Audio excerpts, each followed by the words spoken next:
Habal-habal ang isa sa magandang transportasyon dito sa Pilipinas, lalo na sa probinsya na hindi kaya pang daanan ng jeep o bus. Kaya ang habal-habal sa probinsya ay nagsasakay nun higit pa sa 2 angkas o maramihan pa. Kung dito ka naman sa syudad, ang habal-habal naman ang solusyon sa matinding trapiko sa daanan. Dahil ang mga motorcycle ay kayang sumingit sa maliit na open space. At dahil traffic, mas mabilis ka pang makakarating sa iyong paroroonan.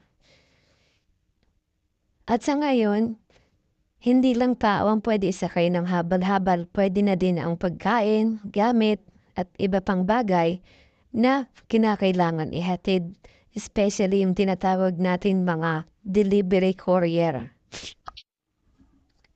Hi guys! Thanks for watching my video. Kaya kung bago pa lang sa channel ko, please like, share,